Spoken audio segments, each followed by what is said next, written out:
दोस्तों आज हम पढ़ेंगे घटना चक्र का पूर्वावलोकन भारतीय इतिहास के बारे में। इसमें हम सबसे पहले देखेंगे मध्यकालीन भारत का इतिहास। मध्यकालीन भारत के इससे पहले भी वीडियो अपलोड की जा चुकी हैं। यदि आपने नहीं देखा है तो आप प्लेलिस्ट में जाकर देख सकते हैं। और यदि वीडियो को लाइक और सब्सक्राइब नहीं किए हैं तो लाइक एंड सब्सक्राइब कर लें। तो देखते हैं, इसमें हम देखेंगे अभी जो है तो इसके विषय में देखेंगे। तुगलक वंश के विषय में देखते हैं। तुगलक वंश से जितने भी संपूर्ण क्वेश्चन हैं उन सभी के विषय में बात करेंगे और इसके विषय में देखेंगे कि कौन कौन से प्रश्न अभी तक आए हुए हैं। तो शुरुआत करते हैं। पहला प्रश्न प्रश्न कोश का पहला प्रश्न देखते हैं। अलाउद्दीन खिलजी के निम्न सेनाध्यक्षों में से कौन सा तुगलक वंश का प्रथम सुल्तान बना? तो सही आंसर क्या हो जाएगा आपका? ऑप्शन ए गाजी मलिक। देखते हैं, इसका एक्सप्लेनेशन देख लेते हैं। अलाउद्दीन के सेनापतियों में गयासुद्दीन तुगलक या गाजी मलिक तुगलक वंश का प्रथम शासक था। उसने तुगलक वंश की स्थापना की।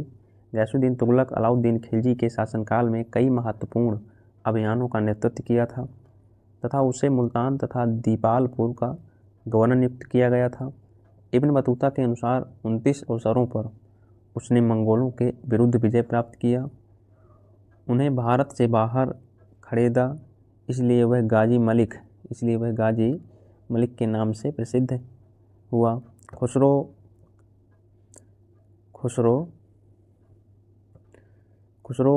शाह को समाप्त करके उसने दिल्ली के सिंहासन पर अधिकार कर लिया। इसको समाप्त करके खुसरो शाह को, तथा 8 सितंबर 1320 को सुल्तान बना। ये डेट याद रखना है आपको। फैक्ट, इसका एक नाम गाजी बेग तुगलक या गाजी तुगलक भी था। इसी कारण इतिहास में उसके उत्तराधिकारियों को भी तुगलक पुकारा जाने लगा और उसका वंश तुगलक वंश कहलाना शुरू हुआ। देखते हैं अगला प्रश्न क्या है। 2 नंबर देखते हैं। 2 नंबर, गाजी मलिक किस वंश का संस्थापक था? तो आपका तुगलक वंश का। अगला प्रश्न नंबर 3,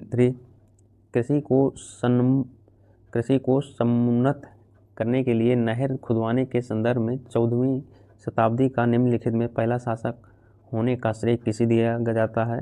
तो आपका गयासुद्दीन तुगलक को। देखते हैं इसका एक्सप्लेनेशन, व्याख्या क्या है। तुगलक वंश की स्थापना गयासुद्दीन तुगलक ने की थी। गयासुद्दीन तुगलक ने कृषकों की स्थिति में सुधार के लिए अनेक प्रयास किए। उसने मुकदम तथा खूतों को उनके पुराने अधिकार लौटा दिए। गयासुद्दीन ने लगान निश्चित करने में बटाई का प्रयोग फिर से प्रारंभ कर दिया। ऋणों की वसूली को बंद करवा दिया। भू राजस्व की दर को 1/5 से 1/3 भाग वसूल किया तथा सिंचाई के लिए नहर का निर्माण करवाया। सिंचाई के लिए उसने क्या किया? नहरों का निर्माण करवाया। और सिंचाई हेतु नहर निर्माण कराने वाला गयासुद्दीन दिल्ली सल्तनत का पहला शासक था। देखते हैं अगला प्रश्न। 4 नंबर प्रश्न है, किस वंश के सुल्तानों ने सबसे अधिक समय तक देश में राज्य किया? तो सही आंसर हो जाएगा आपका तुगलक वंश। इसका एक्सप्लेनेशन देख लेते हैं। गुलाम वंश के सुल्तानों ने 1206 से 1290 ईस्वी तक शासन किया। खिलजी वंश ने 1290 से 1320 ईस्वी तक शासन किया। लोदी वंश के शासकों ने 1451 से लेके 1526 ईस्वी तक शासन किया। तुगलक वंश के शासकों ने 1320 से 1412 ईस्वी तक शासन किया। इस प्रकार तुगलक वंश का शासन सबसे दीर्घकालिक था। अगला प्रश्न है 5 नंबर, दिल्ली सल्तनत का सर्वाधिक विद्वान शासक जो खगोल शास्त्र, गणित, आयुर्वेद सहित अनेक विधाओं में माहिर था, वह कौन था? मोहम्मद बिन तुगलक। इसका एक्सप्लेनेशन क्या है। दिल्ली सल्तनत के सभी सुल्तानों में मोहम्मद बिन तुगलक 1325 से 1351 में ईस्वी सर्वाधिक विद्वान एवं शिक्षित शासक था। वह खगोल शास्त्र, गणित एवं आयुर्वेद सहित अनेक विधाओं में निपुण था। अगला प्रश्न है 6 नंबर, अमीर ए कोही, इसे याद रखना है, एक नया विभाग किस सुल्तान द्वारा शुरू किया गया था? तो सही आंसर हो जाएगा मोहम्मद बिन तुगलक। इसका एक्सप्लेनेशन देख लेते हैं, व्याख्या क्या है। मोहम्मद बिन तुगलक ने कृषि की उन्नति के लिए एक नए विभाग दीवान ए अमीर कोही, इसे याद रखना है, की स्थापना की। इस विभाग का मुख्य कार्य कृषकों को प्रत्यक्ष सहायता देकर अधिक भूमि कृषि कार्य के अधीन लाना था। 60 वर्ग मील की भूमि का एक लंबा टुकड़ा इस कार्य के लिए चुना गया। भूमि पर कृषि सुधार किए गए और फसल चक्र के अनुरूप हेरफेर के साथ विभिन्न फसलों की खेती की गई। देखते हैं अगला नंबर, 7वां नंबर देखते हैं। यदि वीडियो को सब्सक्राइब एंड लाइक नहीं किए हैं तो लाइक एंड सब्सक्राइब कर लें। देखते हैं 7 नंबर, दिल्ली के किस सुल्तान ने एक पृथक कृषि विभाग की स्थापना की एवं फसल चक्र की योजना बनाई? तो इसका सही आंसर हो जाएगा आपका गयासुद्दीन तुगलक। सही आंसर क्या हो जाएगा आपका? गयासुद्दीन तुगलक।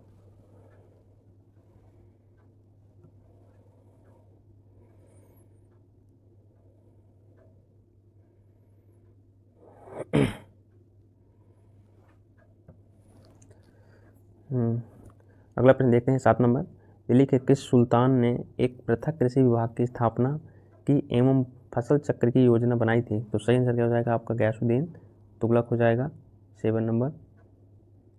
आपका सही आंसर है आपका गयासुद्दीन तुगलक, ऑप्शन है डी।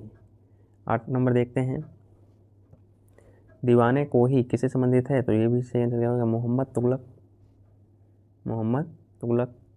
ठीक, अगला प्रश्न है 9 नंबर, 9 है आपका, मोहम्मद बिन तुगलक अपनी राजधानी दिल्ली से ले गया था, कहाँ पर ले गया था? तो दौलताबाद ले गया था। अगला प्रश्न है, इसका एक्सप्लेनेशन देख लेते हैं। मोहम्मद तुगलक के प्रयोगों में एक सबसे महत्वपूर्ण था राजधानी दिल्ली से दौलताबाद, देवगिरी, जिसे दौलताबाद को देवगिरी भी बोलते हैं, देवगिरी ले जाना। मोहम्मद तुगलक द्वारा राजधानी परिवर्तन के विभिन्न कारण बताए गए हैं।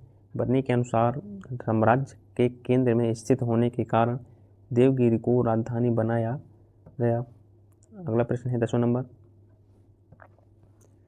दिल्ली से दौलताबाद राजधानी के स्थानांतरण का आदेश दिया था, किसने दिया था? तो सही आंसर आपका डी, सुल्तान मोहम्मद बिन तुगलक ने। प्रश्न नंबर 11 है, भारत में प्रथम सांकेतिक मुद्रा का प्रचलन किया था, तो किसने किया था? मोहम्मद बिन तुगलक ने। अगला प्रश्न, इसका एक्सप्लेनेशन देख लेते हैं। मोहम्मद बिन तुगलक ने अपने समय में विभिन्न प्रकार के सिक्के चलाए और उन सभी का उचित मूल्य निश्चित किया, परंतु सांकेतिक मुद्रा का प्रचलन उसकी एक विशिष्टता रही।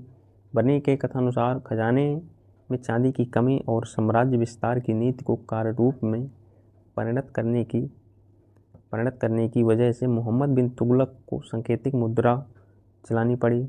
ईरान में गैखातू के समय में सांकेतिक मुद्रा चलाई गई थी, यद्यपि वहाँ यह प्रयोग असफल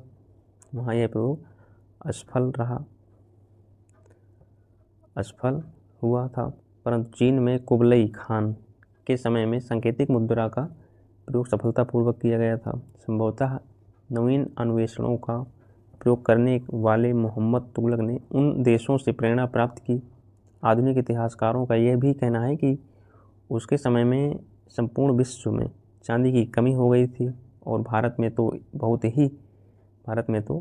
बहुत ही कमी थी, इस कारण उसने सांकेतिक मुद्रा चलाई। अगला प्रश्न देखते हैं, 12 नंबर है, निम्नलिखित में से कौन पहला सुल्तान था जिसने भारत में सांकेतिक मुद्रा का प्रचलन किया? तो सही आंसर क्या हो जाएगा आपका? मोहम्मद बिन तुगलक। देखते हैं इसका एक्सप्लेनेशन क्या है। मोहम्मद बिन तुगलक का शासनकाल क्रांतिकारी योजनाओं के लिए जाना जाता है, जिसमें उसकी प्रमुख योजना मुद्रा व्यवस्था से संबंधित थी। सुल्तान ने तांबे तथा इसे मिश्रित कांसे के सिक्के जारी किए, जिनका मूल्य तत्कालीन जारी चांदी के सिक्के के बराबर था, जिसे सांकेतिक मुद्रा कहा गया। ऐसा प्रयोग करने वाला मोहम्मद बिन तुगलक भारत का पहला सुल्तान था। यह योजना बाजार में अव्यवस्था उत्पन्न होने के कारण असफल रही। देखते हैं अगला प्रश्न, 13 नंबर है प्रश्न, कथन और कारण संबंधित है। मोहम्मद बिन तुगलक ने एक नया स्वर्ण सिक्का जारी किया जो इब्न बतूता द्वारा दिनार कहलाया गया। एक कथन है, कारण आर है, मोहम्मद बिन तुगलक पश्चिम एशियाई तथा उत्तरी अफ्रीकी देशों के साथ व्यापार में अभिवृद्धि के लिए स्वर्ण सिक्कों की टोकन मुद्रा जारी करना चाहता था। देखते हैं इसका आंसर क्या है। आंसर है आपका सी, ए सही है, परंतु ए सही है परंतु आर क्या है, गलत है। तो देखते हैं इसका एक्सप्लेनेशन देख लेते हैं 13 नंबर का। मोहम्मद बिन तुगलक के द्वारा जारी स्वर्ण के सिक्कों को इब्न बतूता, मोरक्को का यात्री था इब्न बतूता, द्वारा दिनार की संज्ञा दी गई थी। मोहम्मद बिन तुगलक अपनी सैन्य शक्ति में अभिवृद्धि के लिए तांबे के सिक्कों की टोकन मुद्रा जारी करना चाहता था, न कि पश्चिम एशियाई देशों तथा उत्तरी अफ्रीकी देशों के साथ व्यापार करने के लिए स्वर्ण का टोकन मुद्रा। अतः कथन ए सही है परंतु कारण आल गलत है। अगला प्रश्न देखते हैं 14 नंबर। कथन और कारण संबंधित है, निम्न कथन विचार कीजिए। कथन देखते हैं ए, मोहम्मद तुगलक की प्रतीक मुद्रा योजना असफल सिद्ध हुई। कारण क्या है, मोहम्मद तुगलक का मुद्रा निर्गम पर उचित नियंत्रण नहीं था। सही आंसर क्या हो जाएगा, देखते हैं। ए हो जाएगा, ए और दोनों सही हैं और एक और आर सही व्याख्या है ए की। तो इसका एक्सप्लेनेशन देख लेते हैं। बरनी मोहम्मद तुगलक की 5 मुख्य योजनाओं का विशेष रूप से उल्लेख करता है। दुआब में कर वृद्धि, देवगिरी दौलताबाद को राजधानी बनाना, सांकेतिक मुद्रा जारी करना, खुरासान पर आक्रमण और कराचिल की ओर अभियान। सांकेतिक मुद्रा या प्रतीक मुद्रा योजना की असफलता का मुख्य कारण सिक्का ढालने पर राज्य का नियंत्रण न होना। प्रतीक मुद्रा का मूल्य चांदी की मुद्रा के मूल्य के बराबर रखा गया, जिसके कारण अनेक जाली टकसाल बन गए। लगान जाली सिक्कों से दिया जाने लगा। देखते हैं अगला प्रश्न, 15 नंबर है प्रश्न। मूर देश का यात्री इब्न बतूता किसके शासनकाल में भारत आया? तो सही आंसर क्या हो जाएगा आपका, मोहम्मद बिन तुगलक के शासनकाल में आया। इसका एक्सप्लेनेशन देख लेते हैं। इब्न बतूता 1333 से 1347 ईस्वी मोरक्को मूल का अफ्रीकी यात्री था। यह मोहम्मद बिन तुगलक के कार्यकाल 1325 से 1351 ईस्वी के बीच में आया था, में भारत आया। मोहम्मद बिन तुगलक ने इसे दिल्ली का काजी नियुक्त किया। अगला प्रश्न देखते हैं, कौन सा प्रश्न था ये, 16 प्रश्न देखते हैं। 16 नंबर, मध्यकालीन यात्री एवं लेखक इब्न बतूता किस देश का निवासी था? तो सही आंसर क्या हो जाएगा आपका, मोरक्को। अगला है 17 नंबर, इब्न बतूता भारत में किसके शासनकाल में आया था? तो सही आंसर हो जाएगा मोहम्मद बिन तुगलक। 18 नंबर है, किसने सल्तनत काल में डाक व्यवस्था का विस्तृत विवरण दिया? तो सही आंसर हो जाएगा आपका इब्न बतूता। इसका एक्सप्लेनेशन देख लेते हैं। सल्तनत काल में डाक व्यवस्था का विस्तृत विवरण हमें इब्न बतूता के यात्रा वृत्तांत द्वारा प्राप्त होता है। यह मोरक्को के तांजीर प्रदेश का निवासी था और मोहम्मद तुगलक के शासनकाल में भारत आया था। किताब उल रेहला उसकी प्रसिद्ध पुस्तक है, इसे याद रखना है। किताब उल रेहला किसकी है? इब्न बतूता की। तो इसको याद रखना है, इम्पोर्टेंट बुक्स है, अक्सर पूछा जाता है एग्जाम में। कश्मीर घाटी के अंतिम मुस्लिम शासक यूसुफ शाह चक, जिन्हें मुग़ल सम्राट अकबर द्वारा बिहार में निर्वासित किया गया था, दफन हैं कहाँ पर? नालंदा में। इसका एक्सप्लेनेशन देख लेते हैं। कश्मीर घाटी के अंतिम मुग़ल शासक यूसुफ शाह चक को मुग़ल सम्राट अकबर द्वारा निर्वासित किया गया था। निर्वासन के दौरान यूसुफ शाह चक की मृत्यु 1592 में पूरी उड़ीसा में हुई, जिन्हें बाद में नालंदा बिहार में दफनाया गया। अगला प्रश्न है 20 नंबर, देखते हैं प्रश्न। होली त्यौहार के सार्वजनिक उत्सव में भाग लेने वाला दिल्ली का प्रथम सुल्तान कौन था? तो सही आंसर क्या हो जाएगा आपका, मोहम्मद बिन तुगलक। दिल्ली के सुल्तानों में मोहम्मद बिन तुगलक प्रथम सुल्तान था जो हिंदुओं के त्यौहार मुख्यतः होली में भाग लेता था। अगला प्रश्न है 21 नंबर, देखते हैं। दिल्ली के किस मुस्लिम शासक के निधन पर एक इतिहासकार ने कहा, राजा को प्रजा से मुक्ति मिली व उन्हें राजा से, तो सही आंसर क्या हो जाएगा आपका? मोहम्मद बिन तुगलक को, मोहम्मद बिन तुगलक सही था आंसर। मोहम्मद बिन तुगलक जब दौलताबाद में था तभी तागी के नेतृत्व में गुजरात में एक विद्रोह हुआ। सुल्तान स्वयं इस विद्रोह को दबाने के लिए गुजरात गया। तागी पराजित हुआ और भागकर सिंध चला गया। सुल्तान गुजरात में शांति व्यवस्था स्थापित कर तागी को समाप्त करने के लिए सिंध की ओर रवाना हुआ। मार्ग में बहुत ही सुल्तान बीमार पड़ा और थट्टा के निकट 20 मार्च 1351 को उसकी मृत्यु हो गई। उनके निधन पर बदायूनी ने लिखा है, उनकी मृत्यु पर बदायूनी ने लिखा है, ये क्या किसने लिखा है? बदायूनी ने। सुल्तान को उसकी प्रजा से और प्रजा को अपने सुल्तान से मुक्ति मिल गई। अगला प्रश्न देखते हैं। 22 नंबर प्रश्न है, इतिहासकार बदायूनी ने किसकी मृत्यु पर कहा था कि सुल्तान को अपनी प्रजा से और प्रजा को सुल्तान से मुक्ति मिल गई? तो ये किसकी मृत्यु पर कहा था? मोहम्मद बिन तुगलक की मृत्यु पर कहा था। अगला 23 नंबर है, निम्न में से किस सुल्तान ने बेरोजगारों को रोजगार दिलवाया? तो सही आंसर क्या हो जाएगा? Option c, Firoz Tughlaq. इसका एक्सप्लेनेशन देख लेते हैं। फिरोज शाह तुगलक ने सामान्य लोगों की भलाई के लिए कुछ उपकार के कार्य किए। नियुक्ति के लिए एक दफ्तर, रोजगार दफ्तर खोलकर तथा प्रत्येक मनुष्य के गुण एवं योग्यता की पूरी जांच पड़ताल के बाद यथासंभव अधिक से अधिक लोगों को नियुक्ति देकर उसने बेरोजगारी की समस्या को हल करने का प्रयास किया। अगला प्रश्न है 24 नंबर, बेरोजगारों के सहायतार्थ दिल्ली के निम्नलिखित सुल्तानों में से किसने रोजगार कार्यालय की स्थापना की थी?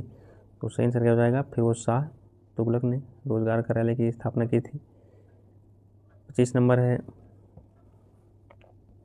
दिल्ली का सुल्तान जो दान दक्षिणा के बारे में काफ़ी ध्यान रखता था और इसके लिए एक विभाग दीवान एक खैरात स्थापित किया, वह था? तो सही आंसर क्या हो जाएगा आपका? फिरोज तुगलक था। एक्सप्लेनेशन देख लेते हैं, व्याख्या। फिरोज शाह तुगलक संतों एवं धार्मिक व्यक्तियों को जागीर एवं संपत्ति दान करता था। उसने एक विभाग दीवान एक खैरात स्थापित किया था जो कि गरीब मुसलमानों, अनाथ स्त्रियों एवं विधवाओं को आर्थिक सहायता देता था और निर्धन मुसलमान लड़कियों के विवाह की व्यवस्था करता था। अगला प्रश्न देखते हैं 26 नंबर। अगला 26 नंबर देखते हैं 26 नंबर प्रश्न है, निम्नलिखित में से किस सुल्तान के दरबार में सबसे अधिक गुलाम थे? तो सही आंसर क्या हो जाएगा आपका? फिरोज तुगलक के दरबार में सबसे अधिक गुलाम थे। देखते हैं इसका एक्सप्लेनेशन देख लेते हैं। फिरोज शाह तुगलक को दासों का बहुत शौक था। उसके दासों की संख्या संभवतः 1,80,000 तक पहुंच गई थी। उनकी देखभाल के लिए एक पृथक विभाग दीवान ए बंदगान का गठन किया गया। उन दासों की शिक्षा का पूर्ण ध्यान रखा जाता था। दीवान ए बंदगान आपको याद रखना है, इसको आपको जो है तो ध्यान देना है, दीवान ए बंदगान। देखते हैं अगला प्रश्न 27 नंबर है, मध्यकालीन भारतीय राजाओं के संदर्भ में निम्नलिखित में से कौन सा कथन सही है? अलाउद्दीन खिलजी ने पहले एक अलग आरिज विभाग की स्थापना की। और देखते हैं सी, बी और सी, डी को। बलबन ने अपनी सेना के घोड़ों को दागने की पद्धति शुरू की। मोहम्मद बिन तुगलक के बाद दिल्ली की गद्दी पर उसके चाचा बैठे। फिरोज तुगलक ने गुलामों का एक अलग विभाग स्थापित किया। ये सही होगा, अब पीछे ही देखा था हमने। देखते हैं अगला, इसका एक्सप्लेनेशन देख लेते हैं। मंगोलों से मुकाबला करने के लिए बलबन ने एक सैन्य विभाग दीवान ए अर्ज, ध्यान देना है, बलबन ने किसकी स्थापना की थी? दीवान ए अर्ज की स्थापना की थी। बलबन ने अपना सेना मंत्री दीवान ए अर्ज इमाद उल मुल्क को बनाया था, जो अत्यंत ईमानदार और परिश्रमी व्यक्ति था। बलबन ने उसे वजीर के आर्थिक नियंत्रण से मुक्त रखा ताकि उसे धन की कमी न हो। बलबन की सेना की अच्छी व्यवस्था का बहुत अधिक श्रेय इमाद उल मुल्क को है। देखते हैं और सेकंड नंबर क्या है? घोड़ों को दागने की प्रथा बलबन ने नहीं बल्कि अलाउद्दीन खिलजी ने शुरू की थी। ये ध्यान देना है। घोड़ों को दागने की प्रथा किसने शुरू की थी? अलाउद्दीन खिलजी ने। तीसरा नंबर है, मोहम्मद बिन तुगलक के बाद उसका चचेरा भाई फिरोज तुगलक गद्दी पर बैठता है। 4 नंबर देखते हैं, फिरोज शाह तुगलक ने गुलामों के लिए एक अलग विभाग दीवान बंदगान की स्थापना की। फिरोज दासों का बहुत शौकीन था, अतः विकल्प डी सही होगा। 28 नंबर देखते हैं, सर्वप्रथम लोक निर्माण विभाग की स्थापना की थी किसने? फिरोज शाह तुगलक ने। इसका एक्सप्लेनेशन देख लेते हैं, व्याख्या। सल्तनत काल में सर्वप्रथम फिरोज शाह तुगलक ने ही लोक निर्माण विभाग की स्थापना की थी। कहा जाता है कि फिरोज ने 300 नवीन नगरों की निर्माण कराया। उसके द्वारा बसाए गए नगरों में फतेहाबाद, हिसार, फिरोजपुर, जौनपुर, फिरोजाबाद आदि प्रमुख थे। अपने बंगाल अभियान के दौरान उसने एक दला का नया नाम आज़ादपुर तथा पंडुआ का नया नाम फिरोजाबाद रखा। उसके राज्य का प्रमुख वास्तुकार मलिक गाजी सेना था। प्रत्येक भवन की योजना को उसके व्यय अनुमान के साथ दीवान ए बिराजत के सम्मुख रखा जाता था, तभी उस पर धन स्वीकार किया जाता था। अगला प्रश्न है 29 नंबर, दिल्ली का जो सुल्तान भारत में नहरों के सबसे बड़े जाल का निर्माण करने के लिए प्रसिद्ध है वह था फिरोज शाह तुगलक। ये सबसे बड़ा जाल के लिए प्रसिद्ध हैं, बाकी नहरों के निर्माण के लिए पिछले आपने पढ़ा है मोहम्मद बिन तुगलक। फिरोज तुगलक का शासनकाल भारत में नहरों के सबसे बड़े जाल का निर्माण करने के कारण प्रसिद्ध रहा। सिंचाई की सुविधा के लिए उसने 5 बड़ी नहरों का निर्माण कराया। फिरोज तुगलक उलेमा वर्ग की स्वीकृति के पश्चात हक ए सर्ब, इसे याद रखना, नामक सिंचाई कर लगाने वाला दिल्ली का प्रथम सुल्तान था। हक ए सर्ब ये सिंचाई कर है, जो दिल्ली में सिंचाई कर लगाने वाला दिल्ली का प्रथम सुल्तान था। किसानों को जो सिंचाई के लिए शाही नहरों का पानी प्रयोग में लाते थे, अपनी पैदावार का 1/10 भाग अतिरिक्त कर के रूप में देना पड़ता था। अगला प्रश्न है 30 नंबर, दिल्ली के किस सुल्तान ने सबसे ज़्यादा नहरों का निर्माण किया था? तो सही आंसर क्या हो जाएगा आपका? फिरोज शाह तुगलक। 31 नंबर है, हक ए सर्ब अथवा सिंचाई कर लगाने वाला दिल्ली का प्रथम सुल्तान कौन था? तो फिरोज शाह तुगलक था। अगला प्रश्न है 32 नंबर, दिल्ली के कुछ सुल्तान ने ब्राह्मणों पर भी जजिया लगाया था? तो सही आंसर क्या हो जाएगा आपका? फिरोज शाह तुगलक। फिरोज तुगलक द्वारा ब्राह्मणों पर भी जजिया लगाया गया था। उल्लेखनीय है कि उस समय तक ब्राह्मण इस कर से मुक्त रखे गए थे। फिरोज के इस कदम के विरुद्ध दिल्ली के ब्राह्मणों ने भूख हड़ताल की थी तथा अंत में दिल्ली के अन्य हिंदुओं ने ब्राह्मणों के हिस्से का जजिया स्वयं देने का निर्णय लिया था। अगला प्रश्न देखते हैं, 33 नंबर है, निम्नलिखित में से किस सुल्तान ने फलों की गुणवत्ता सुधारने के लिए उपाय किए थे? तो कौन था? फिरोज तुगलक। फलों की गुणवत्ता के लिए इसको देखते हैं एक्सप्लेनेशन। फिरोज शाह तुगलक ने बागवानी में अपनी अभिरुचि के कारण दिल्ली के निकट 1200 नए फलों के बाग लगाए तथा उसने अपने बागों में फलों की गुणवत्ता सुधारने के भी उपाय किए थे। देखते हैं का 34 नंबर प्रश्न है, टोपरा तथा मेरठ से 2 अशोक स्तंभ लेख दिल्ली कौन लाया था? तो सही आंसर क्या हो जाएगा आपका? फिरोज शाह तुगलक। एक्सप्लेनेशन देख लेते हैं। फिरोज शाह तुगलक की विशेषता यह थी कि उसने अपने पूर्ववर्ती राजाओं और कुलीन पुरुषों के भवनों की मरम्मत कराने एवं उन्हें पुनः निर्मित कराने पर बहुत ध्यान दिया। उसने अपने निर्माण से भी अधिक महत्व उन भवनों को पुनः स्थापित करने में दिया। उसके द्वारा अशोक के 2 स्तंभों को मेरठ एवं टोपरा, अब हरियाणा के यमुनानगर जिले में है, में से दिल्ली लाया गया। टोपरा वाले स्तंभ को महल तथा फिरोजाबाद की मस्जिद के निकट पुनः स्थापित कराया गया। मेरठ वाले स्तंभ को दिल्ली के वर्तमान बड़ा हिंदू राव अस्पताल के निकट एक टीले कसकेसी कार या अखेट स्थान के पास पुनः स्थापित कराया गया। देखते हैं 35 नंबर में देखते हैं, दिल्ली का कौन सा सुल्तान अशोक स्तंभ को दिल्ली लाया था? तो सही आंसर क्या हो जाएगा आपका? फिरोज शाह तुगलक। अगला 36 नंबर देखते हैं, दिल्ली के किस सुल्तान ने इस उद्देश्य से एक अनुवाद विभाग की स्थापना की कि उससे दोनों संप्रदायों के लोगों में एक दूसरे के विचारों की समझ बेहतर हो सके? तो सही आंसर क्या हो जाएगा? फिरोज शाह तुगलक। इसका एक्सप्लेनेशन देख लेते हैं, दिल्ली के सुल्तान फिरोज शाह तुगलक ने एक अनुवाद विभाग, इसको भी ध्यान रखना है, अनुवाद विभाग की स्थापना किसने की थी? फिरोज शाह तुगलक ने स्थापना की, जिससे कि उससे हिंदू एवं मुस्लिम दोनों संप्रदायों के लोगों में एक दूसरे के विचारों की समझ बेहतर हो सके। उसने कुछ संस्कृत ग्रंथों को फारसी में अनुवाद भी करवाया। अगला प्रश्न देखते हैं 37 नंबर, निम्नलिखित में से कौन फिरोज तुगलक के नागरकोट अभियान के दौरान संग्रहित 300 संस्कृत पुस्तकों का अनुवाद किया? तो सही आंसर क्या हो जाएगा? अजीजुद्दीन खान। इसका एक्सप्लेनेशन देख लेते हैं, फिरोज तुगलक के नागरकोट अभियान के दौरान संग्रहित 300 संस्कृत पुस्तकों का फारसी अनुवाद अजीजुद्दीन खान इजुद्दीन खालिद ने किया। यह अनुवाद कार्य दलायाल ई फिरोजशाही के नाम से प्रसिद्ध है। ये नाम आपको याद रखना है, दलायाल ई फिरोजशाही। अगला प्रश्न होगा 38 नंबर, राज्य के खर्च पर हज की व्यवस्था करने वाला पहला भारतीय शासक था? तो सही आंसर क्या होगा? फिरोज शाह तुगलक।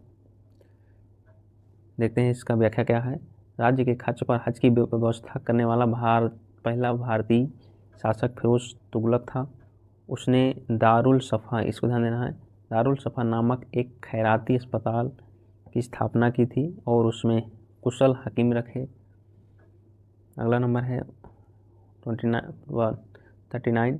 39 नंबर प्रश्न है, फिरोज तुगलक द्वारा स्थापित दारुल सफ़ा क्या था?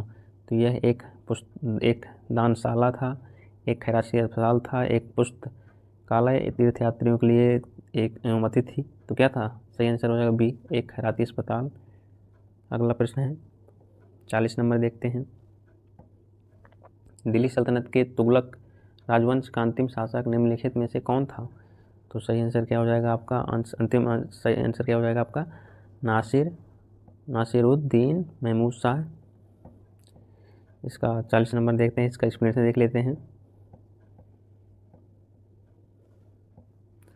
नासिरुद्दीन महमूद शाह जो 1394 से 1412 ईस्वी तक तुगलक वंश का अंतिम शासक था। इसके शासनकाल में ख्वाजा जहाँ ने जौनपुर के स्वतंत्र राज्य की स्थापना की। पंजाब का सूबेदार खिज्र खां स्वतंत्र होकर दिल्ली को प्राप्त करने के लिए प्रयत्न करने लगा। फिरोज के एक अन्य पुत्र नुसरत शाह ने नासिरुद्दीन को चुनौती दी। फलस्वरूप तुगलक वंश दो भागों में विभाजित हो गया और दोनों शासकों ने एक ही साथ दिल्ली के छोटे से राज्य पर शासन किया।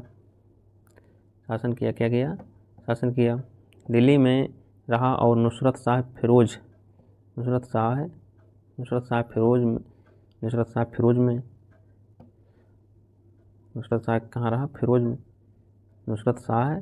फिरोजाबाद में। नासिरुद्दीन महमूद के शासनकाल में मध्य एशिया के महान मंगोल सेनानायक तैमूर ने भारत पर आक्रमण 1398 ईस्वी में किया। यह कथन इसी शासक के लिए प्रचलित था। शहंशाह की सल्तनत दिल्ली से पालम तक फैली हुई है। देखते हैं अगला प्रश्न 41 नंबर है, तैमूर ने किसके शासनकाल में भारत पर आक्रमण किया? तो इसका एक्सप्लेनेशन देख लेते हैं, क्वेश्चन में स्टार लगा है। भारत पर तैमूर का आक्रमण वस्तुतः तुगलक शासक नासिरुद्दीन महमूद शाह के काल में 1398 ईस्वी में हुआ था। भारत पर आक्रमण करने के उद्देश्य को तैमूर ने स्वयं स्पष्ट किया था। उनमें से एक था काफिरों से युद्ध तथा उनका विनाश तथा दूसरा था धन प्राप्ति। जाने से पहले उसने खिज्र खां को मुल्तान, दीपालपुर और लाहौर का सूबेदार नियुक्त किया। अतः उपयुक्त समस्त प्रश्न विकल्प प्रश्नगत विकल्प गलत हैं। अगला प्रश्न देखते हैं 42 नंबर। तैमूर लंग ने किस वर्ष भारत पर आक्रमण किया? तो सही आंसर क्या हो जाएगा? 1398 में। देखते हैं अगला 43 नंबर देखते हैं। तैमूर के आक्रमण के बाद भारत में किस वंश का राज स्थापित हुआ? तो सही आंसर क्या हो जाएगा आपका? सैयद वंश। इसका एक्सप्लेनेशन देख लेते हैं। तैमूर के आक्रमण 1398 ने दिल्ली सल्तनत एवं तुगलक वंश दोनों को ही नष्ट कर दिया।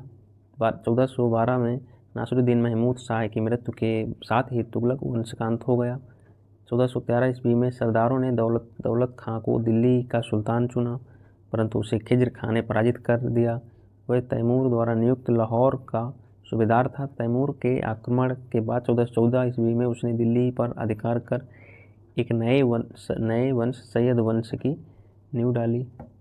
अगला प्रश्न है 44 नंबर। देखते हैं कालानुक्रम व्यवस्थित करना है, इनमें से कालानुक्रम को क्रमबद्ध कीजिए। तो इनको देख लेते हैं इनका क्रम।